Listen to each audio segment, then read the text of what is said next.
मला ना काही असे पण कमेंट आलेले आहेत, की सर्वजण म्हणतायत, की "ताई ह्याचे फायदे काय आहेत आणि नुकसान काय आहे?" तर बघा, ह्याचे फायदे ज्यांना माहिती आहेत ना, त्यांना सांगायची काही गरज नाही. पण ह्याचे नुकसान पण काहीच नाही आहे.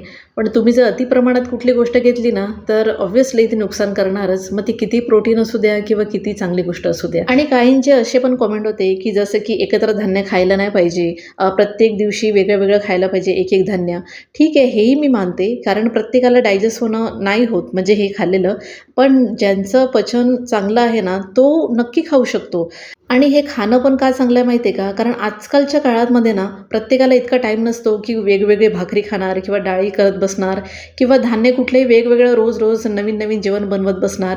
त्याकरिता असं मिक्स 1 चपाती किंवा 2 चपात्या खाल्ल्या ना, तर काही प्रॉब्लेम होत नाही. अजिबात होत नाही.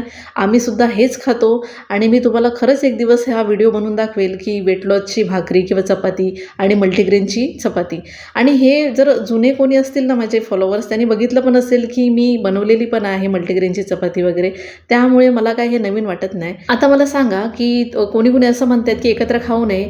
पण जेव्हा आपण बाहेर जेवायला जातात हॉटेलमध्ये, तेव्हा आपण किती प्रकारचे ऑर्डर करतात जेवण. तेव्हा ते चालतं. नान चालतं, बर्गर चालते किंवा म्हणजे की पुरी वगैरे असते आणि भरपूर साऱ्या अशा गोष्टी असतात, ज्याची मला आता नावही माहीत नाही, कारण मी इतकी जात नाही हॉटेलमध्ये जेवायला म्हणून.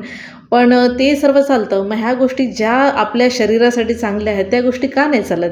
आणि अजून एक गोष्ट, की थालीपीठ आपण जेव्हा बनवतो, तेव्हा ते एकच धान्याचं नसतं. त्यामध्ये पण 3-4 धान्य मिक्स असतात. मग ते तुम्हाला खायला चालतं, पण ह्यामध्ये तुम्हाला नेहमी प्रॉब्लेम दिसतो. आता तुम्हाला काय बोलणार? मी तुम्हाला काही धडा शिकवत नाही आहे, पण आय होप की तुम्ही ह्यामधून काही शिकले असतील. तर please eat healthy, stay healthy आणि हो, first take care of yourself. चला तर मग भेटूया पुढच्या ब्लॉगमध्ये. बाय.